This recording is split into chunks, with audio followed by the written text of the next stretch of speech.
Vous êtes chaud. T'es chaud les mecs.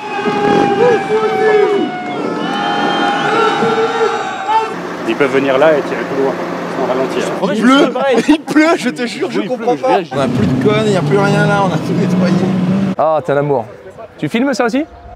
Vous voyez ces deux mecs qui sont en train de fanfaronner pour vous parler d'un projet démentiel? Ces deux mecs souriants, tellement heureux de ce qui va arriver? Ces deux mecs qui parlent d'un événement de 5000 personnes alors qu'ils arrivent à peine à organiser l'anniversaire de leur gamine. Bah à ce moment-là, ces deux couillons, ils sont loin de se douter de tout ce qui va leur arriver. Allez, remontons le temps. Un jour, on a fait un drôle de rêve. Et si on emmenait plein de copains faire les cons sur un circuit mythique de rallycross? Il n'y aurait pas de règles, que de la bonne humeur, des touchettes viriles. Et en plus de tout ça, il y aurait un public en délire autour de nous, une grande kermesse bricolée de toutes parts. Des animations incroyables et même un stand de galettes saucisses. Et bien ce rêve, on l'a réalisé. C'est Destruction Fest. C'est dingue, et on ne va pas se mentir, on en a chié. Mais le résultat en vaut la peine. Alors pas de langue de bois, on va tout vous raconter. Tout a commencé avec une voiture qu'on avait achetée pas cher sur le bon coin. Une M3 d'occasion, elle avait l'air belle et tout. Et vous savez quoi? Bah, on a fait confiance au proprio, il avait l'air sympa, il aimait bien les bagnoles, mais pas de bol, on n'a pas vérifié son historique. Enfin si, on l'a fait sur Istovec, mais il n'y avait rien. Bah ouais, la voiture elle venait de l'étranger. Si on avait connu Car Vertical à ce moment-là, la douille nous serait pas arrivée. Parce que quand on a vérifié sur Car Vertical, le passif de la voiture, eh ben elle venait droit des pays de l'Est. Le compteur avait été trafiqué, et pire, la voiture avait été victime d'un crash. Pourtant, elle était clean quand on l'a achetée. Ah, pour être maquillée, elle l'était autant qu'une Affida Turner après la tournée des bars à LA. Bref, utilisez Car Vertical, un code promo s'affiche à l'image et le lien est en description. Pardon, on reprend. En 2021, c'était il y a une éternité, le Covid n'existait pas, on était encore 4 au GDB, nous avions encore des cheveux sur la tête. Non, ça c'est faux. Bref, Alex d'Easy Drift nous demande de lui filer un coup de main pour mettre en avant son produit. Des enveloppes en téflon qui permettent de mettre la voiture en dérive. Ni une ni deux, on se rappelle les challenges GDB qu'on faisait à la fin de chaque épisode. J'ai tapé avec l'avant. J'ai tapé avec l'avant. J'ai fait une bêtise. Mais bon, on n'était plus assez nombreux, alors on ramène des copains, on imagine une course sans règles dans des caisses qui glissent. Et truc de fou, la vidéo cartonne. L'année d'après, on fait mieux, plus fou, plus fort, plus de copains, plus de voitures, et même un concours pour nous aider à financer tout ça. Bon, et un sponsor aussi, parce que finalement le concours n'avait pas suffi. Et là, on passe tous un bon moment. Enfin, plus ou moins, hein. Désolé les gars. Et truc de fou, la vidéo cartonne encore plus, numéro 5 des tendances. Et dans les commentaires, une question revient sans cesse. Ils sont où, Villebrequin? Non, pas celle-là. Et JMK, il est où? Ah, pas celle-là non plus. Est-ce que la prochaine fois, vous pourriez le faire avec du public, s'il vous plaît? Voilà, exactement, cette question-là. Le faire avec du public. Le projet traîne dans nos têtes, on a beaucoup de boulot à côté, une vie de famille qui sera toujours prioritaire, donc ouais, ça traîne un peu. Et puis un jour, on se lance. Août 2022, première étape, il nous fallait un circuit, un nouveau circuit. Oui, on est à la maison à Folembray, mais impossible d'y organiser un projet à la hauteur de nos ambitions. Un autre circuit asphalte? Non, on a bien vu les limites en termes de sécurité. Un circuit de rallycross? Carrément. On jette directement nos dévolus sur le circuit de l'OEA. Un à droite, un à gauche. Les autres qui se regardent en mode oh putain. C'est... Alors ok, il est pas super central géographiquement, sauf pour les Bretons, qui sont de toute façon toujours loin de tout. Mais le circuit il coche toutes les cases, le tracé est fun, il est sécurisé, les infrastructures sont parfaitement dimensionnées et la ville respire le sport auto. La taille des vibreurs, elle est colossale quoi. Mais pour envisager d'installer notre projet à l'OEAC, pas le choix, on doit être adoubé par les deux patrons, Michel Hommel et Patrick Germain. Michel Hommel déjà, ex-mania de la presse et des médias, passionné, et le mot est faible, de sport automobile. C'est ce monsieur qui a importé le stock car dans les années 70 en France, et même le rallycross. D'un champ il a fait un circuit, d'un circuit il a fait un musée, d'une ville perdue il a fait un endroit mythique. Michel, il mériterait son T5M. Enfin, il fallait convaincre Patrick. Patrick, c'est l'homme fort du sport auto à l'OEAC. C'est lui qui tient les rênes des grandes compétitions qui s'y installent. Lui qui te dit où et comment tu dois faire. Lui qui en 2 secondes sait qui appeler pour mettre des commissaires de course à chaque virage du circuit, ou entreposer 2000 voitures. Des fois c'est un poil plus rapide. Quand c'est sec, il y a moins d'une seconde de décalage. On leur présente notre projet et on va pas se mentir, on se chie dessus. Nous les petits youtubeurs qui faisons les cons avec des copains en se rentrant dedans dans des voitures de merde. Eh bien il s'est passé quelque chose d'incroyable. Nous nous sommes sentis respectés. Déjà parce que notre course idiote leur rappelait les débuts du stock car, mais aussi parce que notre coup de fil se faisait juste après un certain Grand Prix Explorer dont le succès avait fait grand bruit. Le lieu, check. Maintenant, il ne nous restait plus qu'à motiver 20 copains pour jouer des coudes dans des merguez. Ok, mais Quel copain. Le casting, c'est toujours une étape critique. Pour nous, c'est une source de vrai kiff d'inviter des gens, mais quoi qu'on fasse, pour vous, c'est souvent une source de frustration. Pour vous, pour certains. Comme toujours, on compose avec nos affinités. Des nouveaux, des anciens, des créateurs qu'on a envie de rencontrer ou de mettre en avant. Alors on compose une équipe d'Avengers. Et puis dans les trucs qui prennent vachement de temps, c'est d'arriver à aligner tous les agendas pour que tout le monde puisse participer, qu'on puisse essayer d'avoir un maximum de monde. Typiquement, voilà, on aurait adoré avoir Sarah Lazito, qui n'a absolument aucune dispo, malheureusement. Ce casting, vous le connaissez, on ne va pas revenir dessus, ni sur le fait que deux créateurs devaient faire la course et nous ont finalement tourné le dos en last minute. Et non, pas la peine de bitcher, on ne parle pas de Sylvain et Pierre, qu'on a comme tous les ans invités et qui ont décliné, ils avaient un planning chargé. Et même au-delà du planning chargé, on a appris comme vous que la chaîne Villebrequin s'arrêtait, et comme vous, on est un petit peu triste d'apprendre le devenir de cette chaîne, on aurait adoré les voir au Destruction Fest. Mais bon, comme chaque année, la prochaine fois qu'on en organise un, ils seront invités, que ce soit Villebrequin ou que ça porte un autre nom. Vous allez nous dire qu'on a le seum parce qu'on en parle, mais si on n'en parlait pas, on aurait le seum quand même. On est des connards de boomers aigris, quoi qu'on fasse. Si tout le monde n'a pas de place dans les voitures, après tout il y en a que 10, bah c'est pas grave, on a prévu un cool réceptif sur place pour que chacun puisse vivre l'événement. Alors non, pas tout le monde, on aura quand même eu quelques réponses du genre « Ah, si c'est pas pour être dans une voiture, je viens pas ». Les réponses qui font plaisir quand on côtoie certains créateurs depuis quelques années. On balancera pas de nom, mais ça fait une sélection naturelle, il ne reste plus que des gens sympas et motivés. Bref, notre Destruction Fest Team est parée. Il ne nous manque plus rien, non? Ah bah si, de l'argent et des voitures. Commençons par le plus simple, les voitures. Sans refaire toute l'histoire, on a été aidé par un mec en or et son équipe tout autant au top. Ce mec, c'est Thomas Chatrex, recycleur auto de père en fils du côté de Bourges. On a préparé toutes les voitures au niveau préparation, harnais, ceinture, mise en sécurité, pour que ça marche le plus longtemps sur la course. Il nous a suivi d'entrée de jeu. Avec Thomas, pas de contrat, pas de blabla, on se tape dans les mains et on sait que ça ira au bout, jusqu'au bout. Et si vous voulez en savoir plus sur les voitures, on avait fait une vidéo dédiée, n'hésitez pas à aller jeter un œil. Pourquoi ils m'ont mis un oreiller dans la voiture? On procrastine un peu ce sujet, mais à un moment, il va bien nous falloir de l'argent. Beaucoup d'argent. On a les projections en face et on flippe notre race. Les précédentes éditions des Destruction Drift, nous les avions faites à perte. Un peu de rentrée et beaucoup de sorties de cash. Mais c'était pas grave, la dimension de la prod était toute relative. On savait encaisser et on le faisait pour le kiff, pour le feat, pour sortir le plus gros projet collégial dont nous serons fiers. Mais là, pas le droit à l'erreur. Comment faire si on peut pas capter, sécuriser, accueillir, héberger, animer, post-prodé? Et la billetterie, on ne peut pas la charger de trop. Au-delà de 5000 personnes, on passe au stade de grand événement et ça entraîne plein d'emmerdes. Alors on se cape à 5000 billets vendus. Même moins que ça, parce qu'on a à peu près 400 places qu'on a offertes à des partenaires, des bénévoles, des VIP, du staff, des potes. Tellement qu'à un moment on allait finir par plus être rentable. Les cons, 5000 personnes sur place, mais uniquement 4600 vendus. De toute façon, c'était notre premier événement, on voulait faire quelque chose à taille humaine, pour qu'on puisse facilement accéder à tout, à vous, et réciproquement. L'entrée, on l'a faite au moins cher possible, même si certains ont trouvé que 30 € c'était trop. Regardez à côté ce qui se fait, comparer ce qui est comparable. Par exemple, on n'avait pas pensé à faire un tarif enfant. Vous nous l'avez dit dans les commentaires, on vous a écouté, et voilà, on l'a mis en place immédiatement. Mais bon, il manquait encore beaucoup d'argent. Alors on cherche des sponsors, pardon, des partenaires. Des marques prêtes à nous suivre dans nos délires, en échange de visibilité, que ce soit dans la vidéo, sur les voitures, bref. On a sorti notre attaché caisse de VRP Destruction et on a fait du porte-à-porte. J'ai le même à la maison. Les premiers à dire oui, c'était nos amis de Milwaukee, et notamment Thomas. Pour eux, c'est l'occasion rêvée de mettre toute leur gamme d'outillage au cœur de l'action et prouver leur efficacité sans filet, devant 5000 personnes. On est acteur incontournable du monde électroportatif, mais aujourd'hui on est aussi une marque de consommables, d'outillage à main, de solutions de rangement et de pays. Ce qu'on cherche nous, c'est vraiment à avoir un scope à 360 pour l'utilisateur.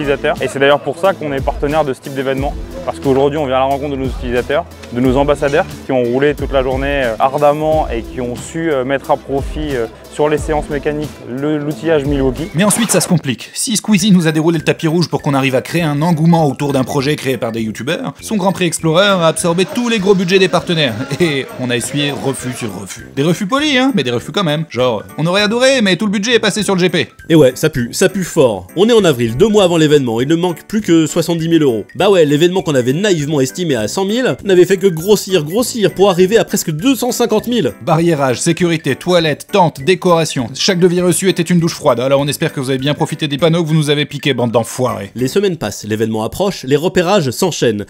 J'espère qu'il fera plus chaud en juin. Hein. On fabrique des packs pour les VIP du Destruction Festival. Voilà. Pour qui on met une casquette, des stickers, un porte-clés, on met ça dans le carton, et il y a à peu près 8 millions de cartons.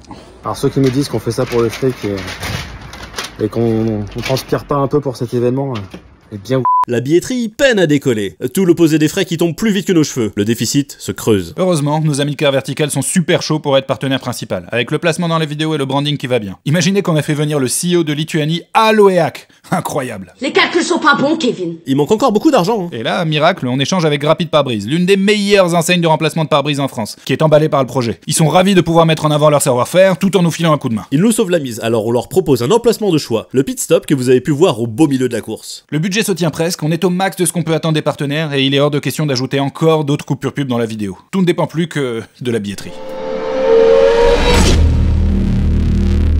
Construire un événement, c'est finalement quelque chose de très virtuel. Tout se construit avec des idées, des intentions, des envies, des projets. Mais tant qu'on n'est pas sur place, qu'on ne voit pas d'un seul coup les partenaires arriver, s'affairer à monter la piste, le village, le réceptif, on est très loin d'imaginer ce qu'on peut ressentir. Cette sensation grisante d'être à l'aube de quelque chose de nouveau. Organiser ça sans expérience, c'était du suicide. Alors on a embarqué dans nos délires Nicolas. Nico, c'est un boss de l'événementiel. Il a l'expérience du Vendée Globe, de Red Bull. On a déjà bossé ensemble et on sait que c'est quelqu'un de carré. Nico, il coordonne tout le monde. J'ai déjà dit que Nico était le boss ou pas ?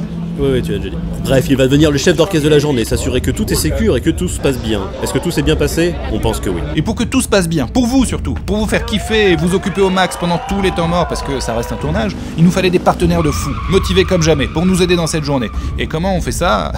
On lance la roulette des activités. Alors, il nous faut un stand de simulateur pour faire la bagarre sur la piste. Alors, pour le Destruction Fest, on a préparé le circuit, parce que le circuit n'était pas sur le jeu, donc on a créé le circuit, qui ressemble plus ou moins à ce qu'ils vont avoir en vrai. Il y a une chicane en plus, en moins. On a préparé des petites surprises, on a mis leurs photos sur le circuit à tous les youtubeurs qui vont faire la course. Alors l'activité du 77 Sim Racing, nous, c'est de faire des événements et les 4 simulateurs vont en permanence, sinon dans une salle de simulateur où on reçoit du public pour des sessions de 3 heures. On est partenaire déjà parce qu'ils nous l'ont demandé, donc ça fait super plaisir d'être sollicité par des youtubeurs connus, qui nous fassent confiance à nous pour représenter le Sim Racing sur leur événement, et parce qu'on adore le monde de l'automobile et qu'on s'éclate. On a vu des vedettes de YouTube qu'on voit nous chez nous et qu'on a vu en vrai, et ils sont tous super cool.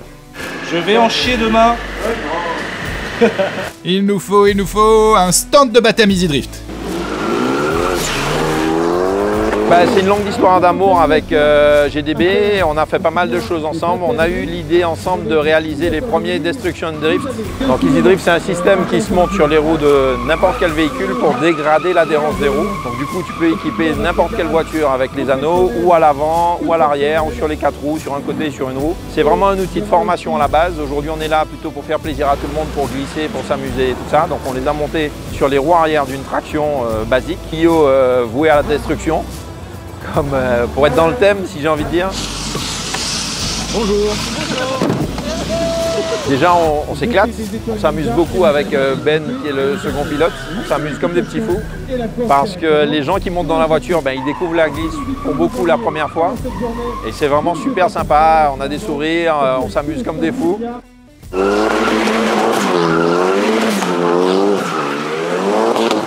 Il nous faut des fous furieux en moto pour un show de malade. Alors nous, c'est le team HD Stunt. On est spécialisé dans le stunt en Harley Davidson. Et donc on fait du stunt en Harley. On a des simulateurs d'wheeling aussi en plus. Et on a aussi des riders supermoto qu'on peut intégrer sur des shows. Donc nous, on fait des shows partout en France. En Europe, on était en Albanie, on a fait la Sardaigne. Pour le Destruction Fest, alors regarde. Tout ça.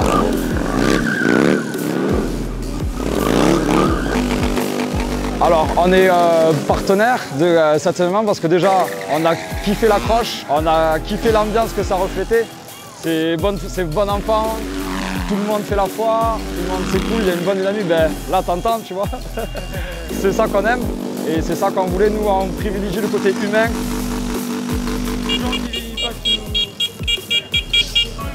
Beaucoup de voilà. gens qui passent nous voir. On a rencontré des gens comme ça. Plus le public en donne et plus on fait, quoi, c'est ça. Et vraiment super vite, super orga, vraiment top. Il y a des activités de ouf, faire du drift, du simu, il y a vraiment de tout. Et c'est vraiment bon enfant, c'est ça qu'on aime. Même tous les youtubeurs, on l'a vu, c'est ouf, non, vraiment top. Il nous faut un cascadeur incroyable pour sécuriser nos pilotes et assurer un show mieux que celui du Super Bowl.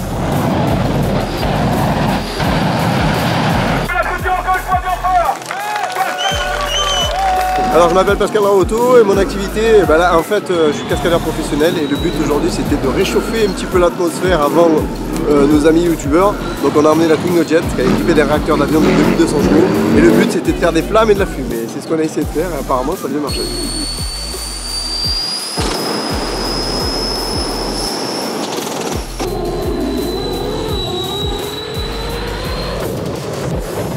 on a passé une journée dans le fer, c'était vraiment énorme. Tu peux faire monter et tu lâches les freins après? Ouais, je lâche les freins, mais après je mets la pause combustion. Mais là, on va être en configuration chaud. Un gros peu d'échappement. Du tuning ou pas? Eh les gars, ça c'est pas le plus gros map du monde, avec vos petits turbos de... Hein, ouais. Ah, c'est un turbo! Oui, on a rencontré pas mal d'abonnés également aussi, c'était super sympa pour nous. Il fallait être là aujourd'hui, voilà, pour ceux qui le voient maintenant, trop tard. Il fallait venir. Allez, instant de mini-kart pour adultes et aussi pour les enfants. Bah, c'est simple en fait, on a tous envie de passer un bon week-end avec des fans, des passionnés de l'automobile. On l'entend, nous on sera ravis d'être là parce que tous les gens ont kiffé l'activité comme d'habitude. Notre taux de satisfaction il est de 100%. Quand on fait passer entre 200 et 500 personnes à la journée, je pense qu'on est quand même content. On a passé une très bonne journée, c'est notre première année avec le GDB, peut-être qu'il y aura un Destruction Fest 2, on sait jamais. Donc moi ce que j'ai juste à dire c'est venez tester. Ah c'était incroyable! On refait tourner la roue, il nous faut du lancer de hache. T'as pas plus dangereux? Alors du lancer de mini hache? Avec mon associé Julien, on a ouvert en 2021 le bar à lancer de hache numéro 1 de Bretagne, puisqu'il n'y en a pas ailleurs, qui s'appelle Breaking Club. Donc du coup, on vient également proposer notre innovation, le jeu qu'on vient de créer, qui s'appelle Axwell. C'est le premier jeu de lancer de mini hache. Donc faut imaginer une partie de fléchettes. Au lieu de lancer des fléchettes, on lance des mini haches, mais aussi des shurikens, étoiles de ninja, ou bien des cartes de poker en acier. Un petit peu plus sec. Évidemment, vu l'événement, on a répondu oui avec grand plaisir et on a très bien fait parce que c'est vraiment un superbe événement, on est très heureux d'être là. On en est, je pense, à 300 personnes qui passent sur le stand, qui adorent, voient que ça plaît beaucoup, on a de très bons retours. Voilà, et puis plein d'autres copains qui viendront exposer des bagnoles de fou, des motos, partager leur passion et kiffer la journée avec vous. Ok, c'est pas tout, mais comment ça s'est passé le jour J? Bon bah déjà, il a fallu tout installer, c'était du boulot. Enfin là, le boulot, c'était surtout de préparer la piste et les voitures. Ah, c'est super de proposer aux sponsors de mettre leurs stickers partout, encore faut-il s'en occuper. Oh non, montée souple hein, chez Renault. 10 ou 20 bagnoles à sticker, les rois de la bulle. Oh, le circuit c'était plus marrant, placer ces petites bottes de paille qui n'allaient pas tenir longtemps face aux kangous enragés. Ils ont le temps ils enchaînent la ligne droite, là ils reviennent et on avait avancé un peu. Parce que là, si on la met ici... Qui se plante, tu sais. Ouais. On a des trucs qui se plantent en plantant là. Et on a un cadreur qui va être situé à peu près là. Hein. À peu près là. Non mais sur l'herbe dans le coin. C'est safe. Des bottes, mais aussi préparer les SFX pour le tournage, la rampe de feu et surtout les barils d'explosifs. Fabrication maison de David, notre artificier. On a juste une petite rampe qui va nous faire des petites flammes. C'est pour la présentation des teams. Donc voilà, ils vont arriver, ils vont marcher jusqu'à la caméra pour faire la petite présentation. Cédric, il a toujours rêvé d'être graffeur dans la vie. Un rêve se réalise. Rêve à ça, Banksy. Les idées débiles qui sortent en brainstorm du genre viens on fait un concours de tuning avec que des pièces AliExpress. Grave, ça ferait une super qualif. Et on ferait venir des gens du public pour voter pour le meilleur tuning. Voilà, tout ça, ça sonne comme une bonne idée avant, mais vous n'imaginez pas qu'il a fallu commander presque 1000 € de pièces sur AliExpress. Je vous jure, chez moi, ça s'est transformé en relais colis. On a de la peinture, on a du covré, on a des silencieux. Je sais plus du tout ce qu'il y a dedans.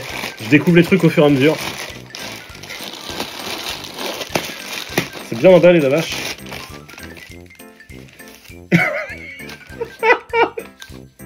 Avec des surprises parfois. Genre la douane, ou t'es livré 4 fois le volume que t'as commandé, ou 4 fois moins. Ou des tout petits trucs. Tout petits ailerons. Et tout ça, il a bien fallu l'installer le jour J pour que la qualif soit prête à lancer le samedi sans perdre une minute. Need for Speed Underground numéro 1. T'imagines pas l'appui aéro que tu prends avec ça? Plus c'est fat, plus ça habille le décor. Ça c'est du vrai carbone. On a pris quand même pour tous les goûts quoi. Et pendant ce temps-là, tous les copains sur le village étaient en plein montage de leurs stands respectifs. Certains plus bruyants que d'autres, on va pas se mentir. Côté prod, c'est notre métier, donc on s'est entouré des meilleurs comme d'habitude. À force de tourner ensemble, on forme une grande famille et c'est toujours génial de se retrouver. Big up à Skunati, nos dronistes qui ont assuré de fou des plans incroyables. Les suivez au racer, on dirait des plans issus de Breakfast. Le moment le plus cool de la journée, ou en tout cas l'un des moments du vendredi où l'on prend conscience que le projet se concrétise, c'est quand tous les pilotes sont arrivés. Au compte-gouttes, mais déjà ça prenait vraiment tout son sens de les accueillir, de les voir tourner autour des bagnoles, de nous dire qu'on était en train de préparer un truc de dingue. Ça rebooste pour tout le week-end. Les voitures? Ouais, les voitures elles sont marrantes. Les durées de carburant sont plus grosses que sur Concorde au niveau de la fixation. C'est une vidéo que tu vas faire là. Merde. Globalement, on avait donné rendez-vous à tout le monde le vendredi après-midi pour s'assurer que les pilotes soient là à 18h pétantes pour le briefing de sécurité. Une étape obligatoire. Oh là là. commence vraiment. Cette année, je vais être méchant. Ah, François, il faut me suivre, mais je sais pas où je vais, hein, donc... Ah non, ils ont fermé. Ah non. Ah non, c'est pas même dans une impasse. Ah merde. Ouais, c'est un bouchon de bien. c'est trop marrant. C'est sympa, moi j'ai bien aimé la Twingo. Un briefing dans un endroit un peu spécial.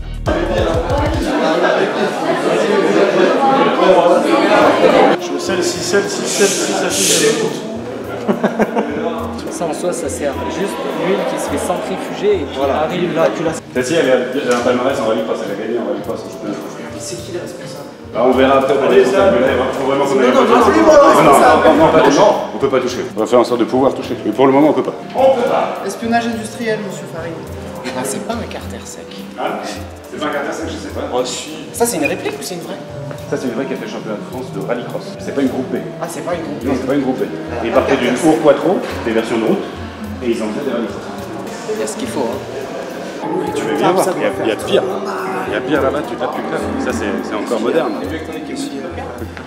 Oublie ta caméra 2 secondes. Imagine, t'es là-dedans, putain, comment. La collection, elle est insolente. Il y en a partout, je sais même pas où regarder. Ça a tombé par terre. Mercedes de Saddam Hussein, 500 E que vous avez pu voir dans le taxi. 350 SL, Saint-Tropez édition. C'est grand, hein. Je pense qu'ils ont tout mis là, après ils ont construit le musée par-dessus. Et tu sais ce qu'il est en train de faire? Il vient piquer des pièces pour sa Twingo. Oui, c'est exactement ça. Le réacteur de ma Twingo provient de cet avion. Non, c'est un Fouga Magister, c'est ça.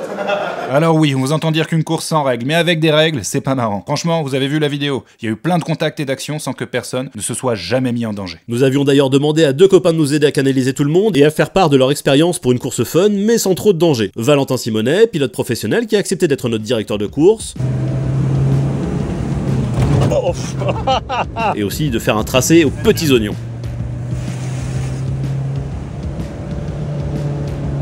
Là t'arrives, alors là ah ouais, c'est dangereux en fait. C'est un peu chaud. En fait c'est dangereux. De briefer les marshals pour éviter le zèle et d'avoir de l'action en piste sans débordement. C'est bon. On est arrivé au bout de la course. Tout s'est bien passé.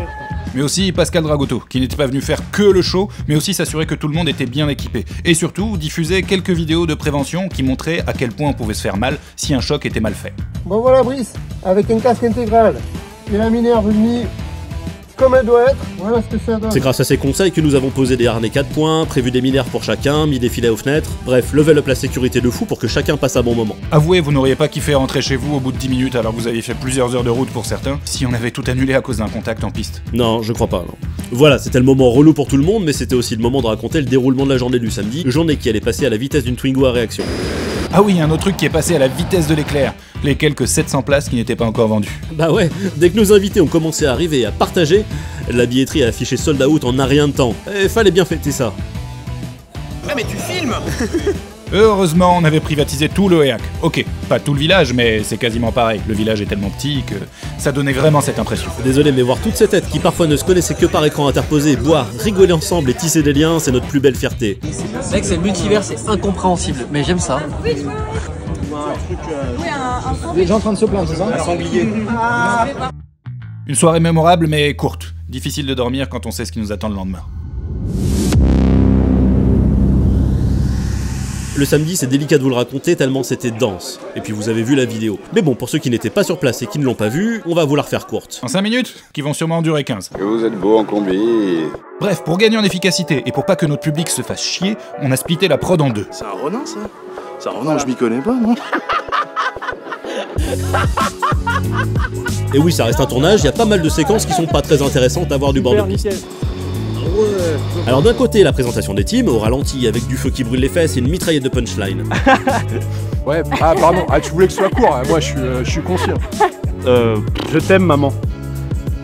Moi aussi je t'aime bien maman. De l'autre, un super beau gosse qui tournait toute l'articulation de la vidéo, pour créer du lien entre les séquences afin que vous compreniez bien ce qui se passe. C'est moi le super beau gosse. Évidemment, il se passait plein de choses ailleurs, partout, côté piste, ça discute, ça fait des plans sur la stratégie, ou alors ça essaie de se sortir la tête du cul de la soirée d'hier. Si tu cherches Farine, il vient d'avoir l'idée de retourner à l'hôtel. Côté festival, le public arrivait, commençait à nous regarder tourner, à faire des activités ou à profiter de l'espace VIP. En tout cas, ça en fait du monde. Et ça, c'est un de nos plus gros regrets, d'avoir été globalement sur la piste toute la journée, n'avoir jamais vraiment pu regarder derrière et voir ce que ça faisait, ce que ça représentait, 5000 personnes dans le village. Juste pour kiffer et se dire wow, ça en fait du monde pour nos conneries. Et puis, j'aurais bien aimé faire du mini-karting, des baptêmes en easy drift, lancer des mini-haches, manger une galette saucisse.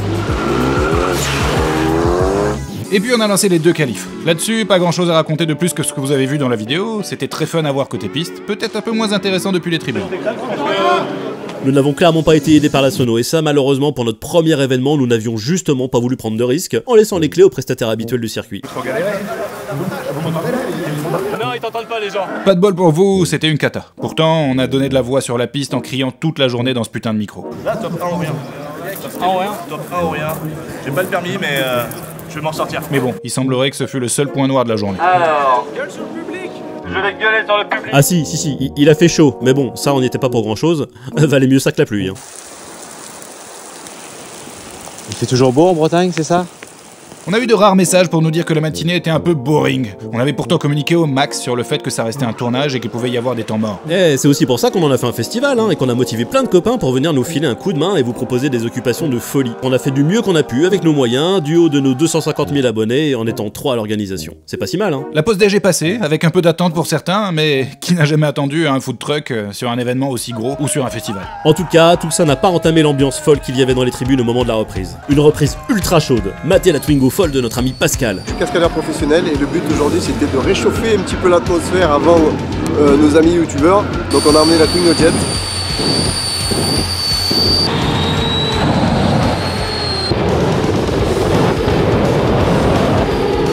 Donc elle est équipée des réacteurs d'avion de 2200 chevaux et le but c'était de faire des flammes et de la fumée. C'est ce qu'on a essayé de faire et apparemment ça a bien marché.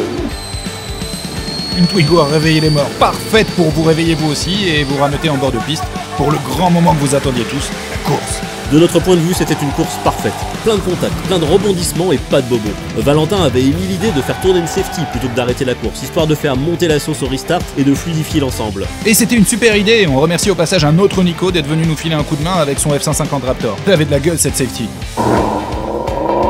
La course s'est bien terminée. Est-ce qu'on aurait pu faire mieux? Peut-être, en prévoyant plus de pneus ou de roues par exemple. On a clairement été léger là-dessus. D'ailleurs, merci à tous ceux qui sont venus nous aider à faire un pit stop 100% YOLO. Vas-y, feu. Vous allez nous dire en prévoyant plus de voitures. Eh, c'est sympa, mais à un moment on a des limites aussi, hein. Pour les faire venir depuis chez Chatrex à Bourges, c'est 2 camions porte 8 qui furent mobilisés. À l'aller, mais aussi au retour. Et le camion du retour, il coûte encore plus cher que celui de l'aller parce que les voitures, elles sont plus roulantes. Il faut que le camion, il puisse les tracter à l'intérieur. Ah ouais les gens, mais comment vous avez réussi à défoncer la caisse comme ça? Ils ont réussi à faire des trous, comme ça ils ont des griffes. Ah c'est Wolverine, il y avait Wolverine qui est venu et qui a griffé le... Mais c'est pas possible. Incroyable. Les montants. Ah non mais les montants ils sont mais... Et puis chaque voiture était révisée et sécurisée. Voilà, mais on va refaire un deuxième round. Hein. Et c'est là qu'un Thomas Chatrex c'est génial à avoir comme partenaire. Non mais mec c'est une bombe. Elle marchait trop bien. T'as vu les... Ah quand tu m'as doublé je me suis dit... Après les grands tournants t'as vu Ouais. Mais par contre en ligne droite. Non mais mec c'est un avion. Là t'aurais des manches comme ça t'aurais pu en faire... Et finalement, comment tout ça a été vu du côté des locaux? Ah, bonne question. On va donner la parole au patron. On avait fait connaissance avec l'équipe de Destruction Fest depuis pas mal de temps et l'idée était séduisante et ils nous ont demandé surtout de les accompagner sur, on va dire, le savoir-faire logistique que nous avons d'accueillir du public. C'est ce qu'on s'est efforcé de bien faire et eux se sont efforcés de bien organiser une course complètement décalée. Hein, puisque c'est ce que disait Michel Homel, qui est notre légende, a dit pour lui c'est du Stock-Car parce que c'était du Stock-Car il y a 40 ans ou 50 ans et on a vu le public répondre en nombre avec le sourire et surtout enthousiasme. On avait un bruit autour de la piste qu'on a eu au rallycross mais que dans les grands moments, donc succès assuré. C'est trop marrant. Ouais, trop bien. C'est trop bien. Ça fait peur au début, mais après en fait, dès que le drapeau d'amis il descend, c'est... Merci d'être venu. Merci à toi Gugu. Ça a été, vous avez du spectacle. Ouais. Merci GDB. Wow. Merci. Ouais, ça t'a plu? C'était cool, ça t'a plu? Quelle aventure! Bravo. Franchement, bravo. Voilà, vous savez tout sur Destruction Fest. Pourquoi, comment? La seule question à laquelle nous n'avons pas encore répondu, et que vous vous posez certainement, c'est quand la prochaine édition? Est-ce qu'on remet ça? J'en sais rien, laissez-nous un an pour descendre on hiberne pendant 6 mois et on y réfléchit. Si seulement nous avions la réponse. Ce projet, il a absorbé nos âmes pendant plus d'1 an. Entre le stress de l'événement, la fatigue physique d'avoir beaucoup trop porté sur nos épaules. Un événement qu'on a construit avec nos tripes, sans grosse agence derrière, comme des petits artisans, mais qui nous a asséchés. Même après la diffusion, on a été épuisé de la montagne à gravir, aussi vidé qu'une caisse de rince-cochon après le passage du Saint-Patron. La preuve avec ce making-of qui a mis 10 ans à sortir. Vous l'aurez remarqué, la chaîne a été mise de côté trop longtemps, conséquence directe de notre appétit à faire un événement dingue. Et ça, nous ne le souhaitons plus. Du moins, pas tout de suite. Est-ce qu'il y aura un Destruction Fest en 2024 ? La réponse est non. Et plus tard, en 2025 ? Peut-être, peut-être pas, nous ne nous interdisons rien. Même pas d'oublier d'avoir envie de recommencer. Merci 1000 fois, merci. L'adrénaline nous manque un peu quand même. Mais dans tous les cas, rien ne se fera sans vous. Ou plutôt, tout se fera avec vous. Car c'est ça notre plus belle fierté, vous avoir vu tous kiffer incroyablement cette journée. Alors dites-nous si vous avez envie qu'on le refasse, de la même manière, différemment. On vous lit et on vous écoute. Alors merci, à très bientôt. Allez, bisous.